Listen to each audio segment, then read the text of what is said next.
नमस्कार विद्यार्थी मित्रांनो, मी डॉक्टर उमेश घोळे सर। पुन्हा एकदा आपण राष्ट्रीय उत्पन्नाच्या या तिसऱ्या लेक्चरमध्ये आपल्या सगळ्या विद्यार्थ्यांचं मी स्वागत करतो। आपण आज महत्त्वाचा जो भाग पाहणार आहोत तो भाग म्हणजे methods of measurement of national income, ज्याला राष्ट्रीय उत्पन्नाचं मापन म्हटलं जातं। राष्ट्रीय उत्पन्नाचं मापन म्हणजे मोजमाप नेमकं कसं केलं जातं। आपण राष्ट्रीय उत्पन्न म्हणजे काय पाहिलं होतं। राष्ट्रीय उत्पन्नामध्ये जीडीपी, एनडीपी, जीएनपी, एनएनपी ह्या सगळ्या संकल्पना पाहिल्या होत्या।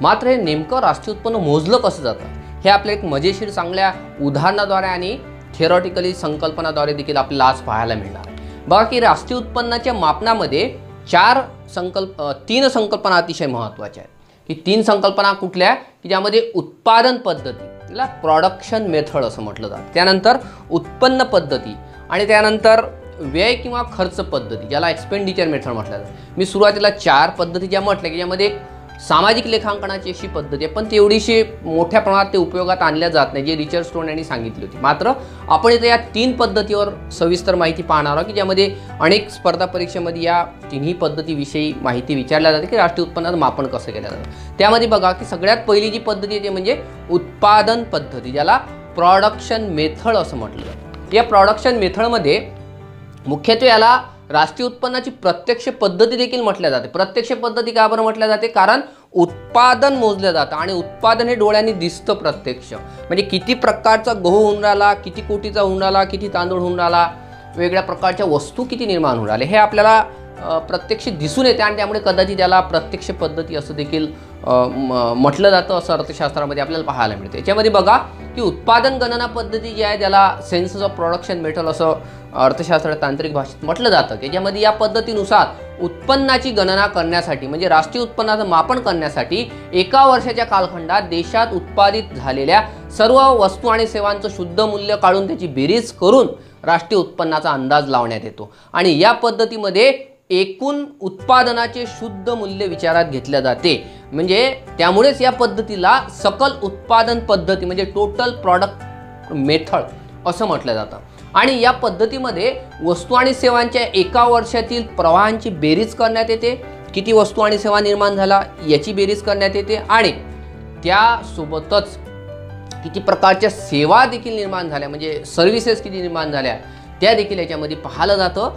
म्हणजे या सगळ्या बाबींवरून काय दिसून येतं की या पद्धतीमध्ये वस्तू आणि सेवांच्या एका वर्षातील प्रवाहाची बेरीज केल्या जात असल्यामुळं या पद्धतीला उत्पादन गणना पद्धतीला वस्तू सेवा पद्धती म्हणजे कमोडिटी सर्व्हिस मेथड देखील म्हटलं जातं किंवा वस्तू आणि सेवांच्या प्रवाहाची पद्धती म्हणजे ज्याला flow of goods and services method असं देखील आपल्याला अभ्यासाला मिळतं।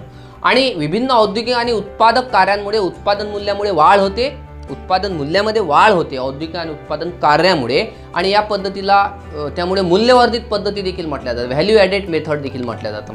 म्हणजे या ठिकाणी आपण उत्पादन पद्धती अर्थव्यवस्थेमध्ये अतिशय सोप्या उदाहरणाद्वारे समजून घेऊ। बघा, समजा आपल्या देशामध्ये एक शेतकरी आहे आणि तो काय करतो, भाड्याचं शेत घेतो म्हणजे ठोक्यानं शेत घेतो, एक भाड्यानं शेत घेतो कंत्राटीवर आणि त्या शेतामध्ये तो काय करतो, भाड्याच्या शेतामध्ये गहू पिकवतो आणि त्याला एका वर्षामध्ये 10 क्विंटल गहू होतो असं आपण गृहीत धरू। आणि या 10 क्विंटल गव्हामधून तो काय करतो, जमीन मालकाला भाडं म्हणून त्याला द्यावं लागते म्हणजे रेंट द्यावा लागतो त्याला, जमीन दुसऱ्याची वापरून राहिला तो शेत। त्यानंतर या 10 क्विंटल गव्हापैकी तो 2 क्विंटल स्वतःजवळ ठेवतो, त्याचं दिनचर्या आहे, त्याचं उपभोगाचं आहे, त्याला उदरनिर्वाह करायचं असं आपण उदाहरण घेत आहोत। आणि 4 क्विंटल गहू हा बाजारात डायरेक्ट विकतो, कृषी उत्पन्न बाजार मार्फत विकत असेल वेगळ्या प्रकारच्या मार्केटमध्ये तो विकतो। आणि या 4 क्विंटल उरलेला गहू म्हणजे 10 क्विंटलपैकी तो 2 क्विंटल स्वतःजवळ ठेवला, 4 क्विंटल बाजारामध्ये विकला, 6 क्विंटल गेले, आता उरला 4 क्विंटल। ह्या 4 क्विंटलची तो काय करतो, उदाहरणार्थ एखाद्या बिस्किट तयार करणाऱ्या बेकरीला तो विकतो। आणि या गव्हापासून ब्रेड निर्माण करणारी जे एखादी कंपनी आहे किंवा जो कारखाना आहे बिस्किट निर्माण करणार आणि त्या निर्मात्यानं काय केलं की 1000 बिस्किट तयार केले या 4 क्विंटल उदाहरणार्थ गव्हापासून। तर या व्यवहारातून काय झालं की जमीन मालकाला त्याचा खंड मिळाला होता, शेतकऱ्याला गहू विकल्यामुळे मार्केटमधून आणि ब्रेड निर्मात्याकडून काही पैसे मिळाले गहू विकल्यामुळे। आणि याप्रमाणे एका कारखान्यामध्ये समजो किंवा कंपनीमध्ये अशाच हे एक उदाहरण पाहिलं आपण शेतकऱ्याचं, तसंच आपण एक बेकरीचं पाहिलं। आता त्याच्यानंतर बघा एक कारखाना आहे किंवा एक कंपनी आहे, ती कंपनी काय करते, एका वर्षी 100 टेबल तयार करते आणि हे तयार करण्यासाठी कारखाना मालक जो असते तो काय करतो, त्याला मशीन असते, ते कंपनी चालवण्यासाठी भांडवल म्हणून उधार घ्यावं लागते, यंत्रसामुग्री आणावं लागते, पैसा पाहिजे गुंतवणुकीसाठी, ह्या सगळ्या बाबीसाठी एक भांडवल म्हणून तो उधार घेतो आणि त्यावर त्याला व्याज द्यावं लागते. म्हणजे आणि त्याच्यासोबत त्याच्या कंपनीमध्ये काही मॅनेजर असतील, मजूर असतील, त्यांना वेतन द्यावं लागते, म्हणजे वेजेस द्यावं लागते. म्हणजे या उदाहरणामध्ये काय की 10 क्विंटल गहू जो आहे त्या 10 क्विंटल गव्हामधून 1000 ब्रेड तयार झाले आणि दुसऱ्या याच्यामध्ये आपण कंपनीमध्ये पाहिलं की या एका कंपनीमध्ये जे टेबल निर्माण करणारी कंपनी होती यामध्ये 100 टेबल निर्माण झाले, 100 टेबल तयार झाले. म्हणजे त्यांची समजा आपण किंमत जर काढली तर 10 क्विंटल जो गहू आहे त्या 10 क्विंटल गहू उदाहरणार्थ आपण घेऊ की 20 रुपये किंमत आहे प्रति किलो, तर तो झाला 20,000 रुपयाचा. त्यानंतर 1000 बिस्किट निर्माण झाले. आपण उत्पादन पद्धतीनं पाहून राहिलो की राष्ट्रीय उत्पन्नाचं मापन कसं केलं जातं. 1000 बिस्किट केला तर उदाहरणार्थ एका बिस्किटाच्या पाकिटची किंमत 20 रुपये, तर 20,000 रुपयाचं त्या बिस्किटाची किंमत झाली. त्यानंतर 100 टेबल निर्माण झाले त्या वर्षामध्ये त्या कंपनीमध्ये, तर ते 100 टेबल समजा उदाहरणार्थ 400 रुपयाचा एक टेबल आहे, 400 गुणिले 100 म्हणजे 40,000 रुपयाचे टेबल निर्माण झाले. म्हणजे एका वर्षामध्ये आता आपण उत्पादन पद्धतीनुसार किती उत्पादन झाले पाहिलं तर लक्षात येते की 20,000 रुपयाचा म्हणजे 20,000 रुपयाचा जो गहू, त्यानंतर 20,000 रुपयाचं बिस्किट, त्यानंतर 40,000 रुपयाचे टेबल, असं एकूण 80,000 रुपयाचं GDP निर्माण झाला. म्हणजे GDP तयार झाला. याला ग्रॉस व्हॅल्यू आउटपुट किंवा GVO, ग्रॉस व्हॅल्यू आउटपुट किंवा स्थूल किंवा ढोबळ मूल्य उत्पादन म्हटलं जातं. आता याच्यामध्ये आपण GDP म्हटलेलं आहे बघा की gross value output is equal to G+S. G means वस्तू, G म्हणजे गुड्स, S मीन्स सर्व्हिसेस. म्हणजे जे ग्रॉस व्हॅल्यू आउटपुट निघते हे कसं असते, वस्तू आणि सेवांच्या मूल्याबरोबर असते. परंतु या उदाहरणामध्ये एक लक्षात आपल्याला आलं असेल की 4 क्विंटल गहू बिस्किट तयार करण्यासाठी वापरले गेले होते. म्हणजे शेतकऱ्याचा जो 10 क्विंटल गहू तयार झाला होता, या 10 क्विंटलमध्ये हा 4 क्विंटल बेकरीला दिलेला गहू देखील समाविष्ट होता.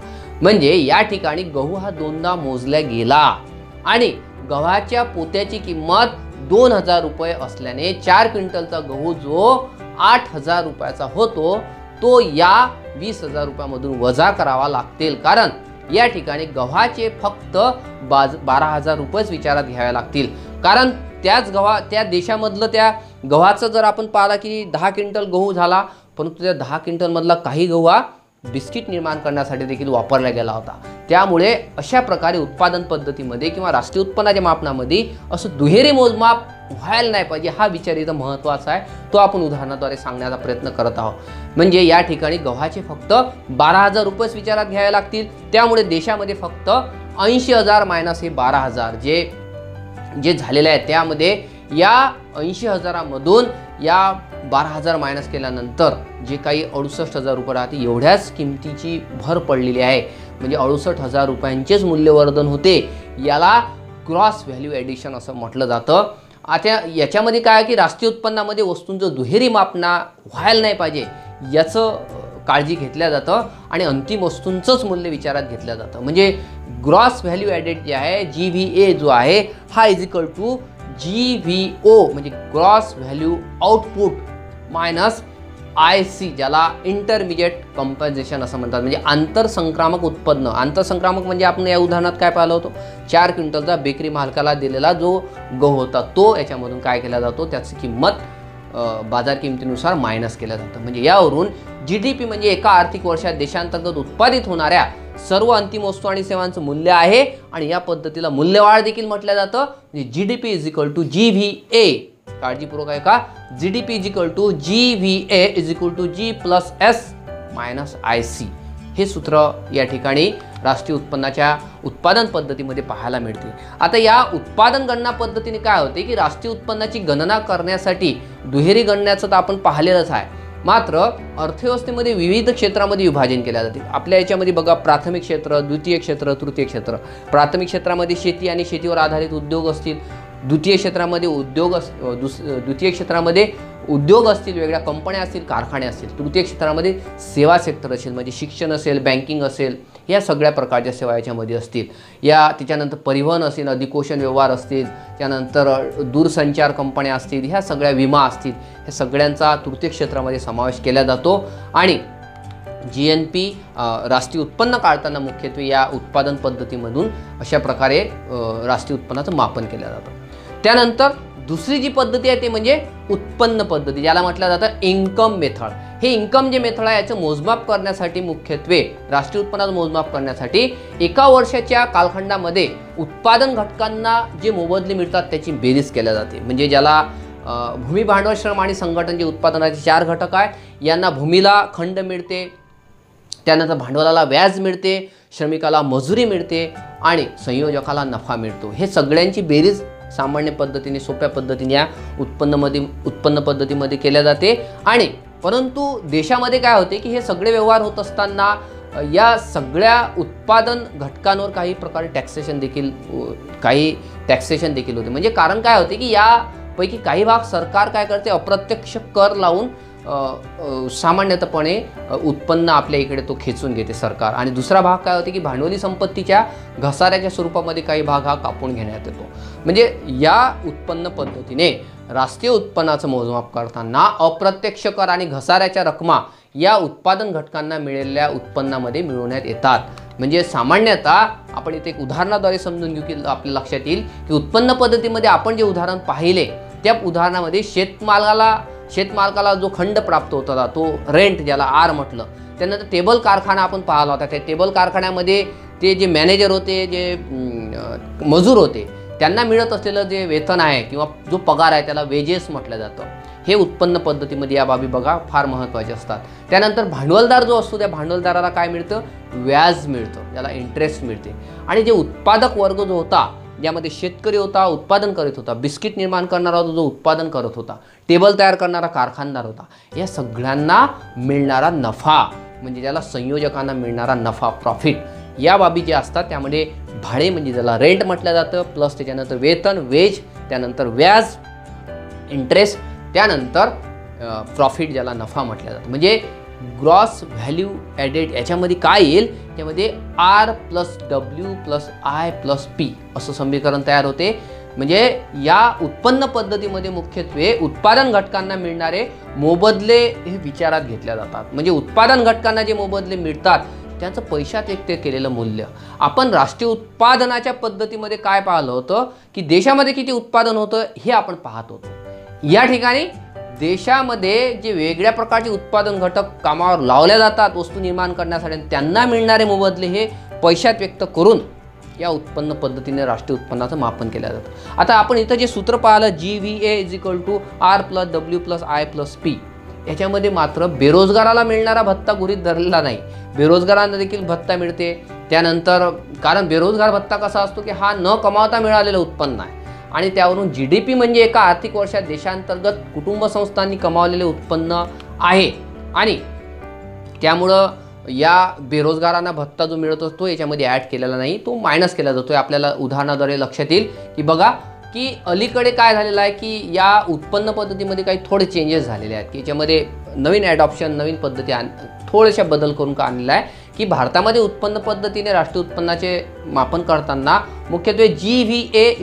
CE+OS/MI+CFC हे सगळं आपल्याला समजेल। बघा काय म्हटलेलं आहे की C मीन्स काय की कंपन्सेशन ऑफ एम्प्लॉईज, म्हणजे जे कंपनी होती, जो कारखाना होता, उद्योग होता, ते जे पगारदार आहेत त्यांचं वेतन मुख्यत्वे याच्यामध्ये आहे।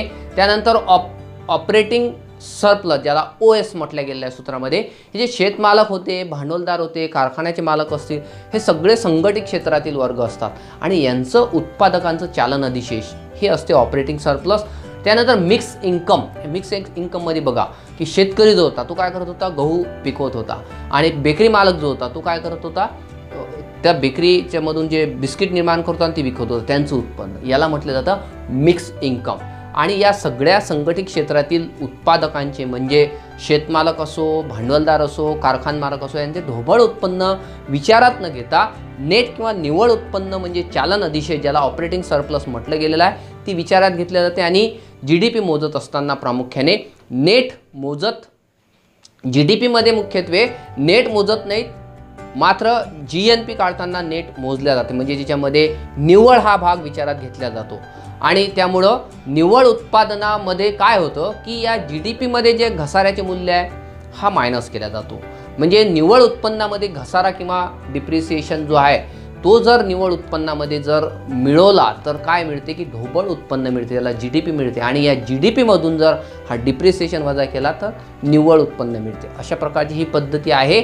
आणि मुख्यत्वे या घसाऱ्यामध्ये आपण जे गेल्या वेळेस पण उदाहरण दिलं होतं की घसाऱ्यामध्ये ज्या इमारती असतील, तुटफुटचा खर्च आहे, फर्निचर आहे, एखादी कंपनी आहे त्यामध्ये लावलेले वेगळ्या प्रकारची यंत्रतंत्र मशीन्स आहेत त्यांचं रिप्लेसमेंट करावं लागते. हा सगळा खर्च हा विचारात घेतला जातो राष्ट्रीय उत्पन्नामध्ये, घसाऱ्यामध्ये.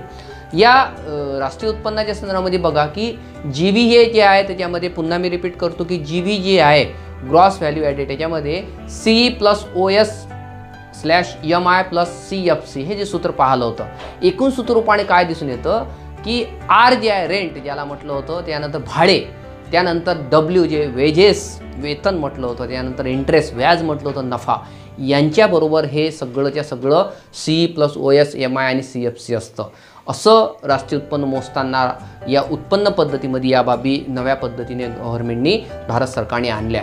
त्यानंतर तिसरी पद्धती आहे ती म्हणजे खर्च पद्धती, याला म्हटलं जातं खर्च किंवा व्यय पद्धती, एक्सपेंडिचर मेथड. एक्सपेंडिचर मेथडमध्ये काय केलं जात असेल की आपण आधीचं जे उत्पन्न मोजण्याच्या पद्धतीमध्ये उत्पादनामध्ये देशामधलं उत्पादन लक्षात आलं, त्यानंतर या दुसऱ्या पद्धतीमध्ये जे आपण पाहिलं यामध्ये उत्पन्न पद्धतीमध्ये उत्पादन घटकांना मिळालेलं उत्पन्न विचारलं घेतलं.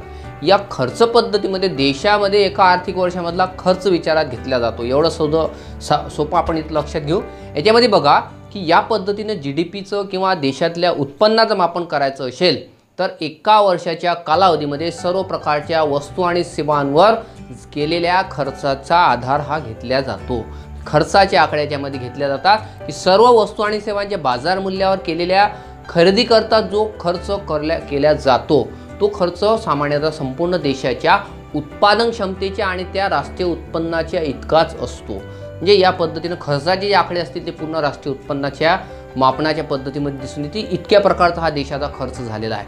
म्हणजे देशातील रहिवाशींच्या किंवा रहिवासी किंवा जे नागरिक असतात त्या नागरिकाच्या उत्पन्नाचा एक भाग कसा असतो, एक उपभोगावर होतो आणि एक भाग बचतीमध्ये केला जातो. म्हणजे उत्पन्नाची विभागणी ही उत्पन्न आणि उपभोग अशा बचत आणि उपभोग अशा दोन भागामध्ये केल्या जातं.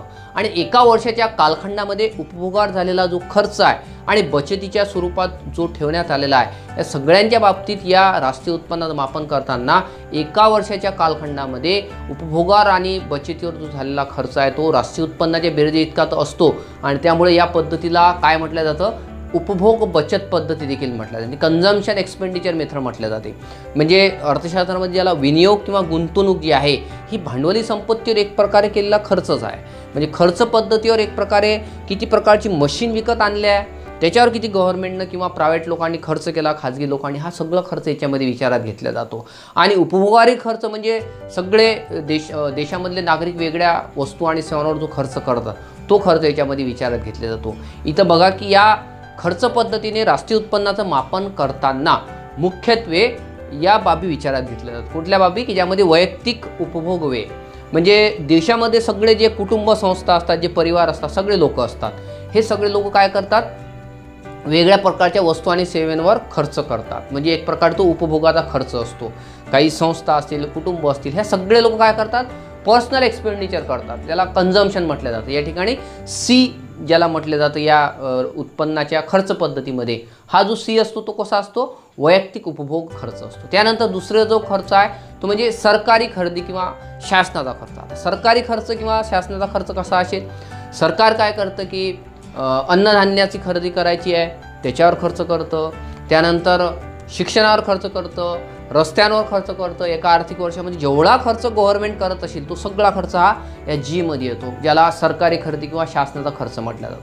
त्यानंतर I म्हणजे उद्योग संस्था ज्या असतात त्या काय करतात, गुंतवणूक करतात किंवा सकल देशांतर्गत गुंतवणूक केल्या, ग्रॉस डोमेस्टिक इन्व्हेस्टमेंट ज्याला म्हटलं जातं. म्हणजे गुंतवणुकीवर देखील एक प्रकारे खर्चच केला जातो. जो वेगळ्या प्रकारची यंत्रसामुग्री आणायची आहे खर्च करावा लागणार, एखादी मशीन आणायची आहे खर्च करावा लागतो, टेक्नॉलॉजी आणायची आहे खर्च करावा लागतो, याला म्हटलं जातं ग्रॉस डोमेस्टिक इन्व्हेस्टमेंट.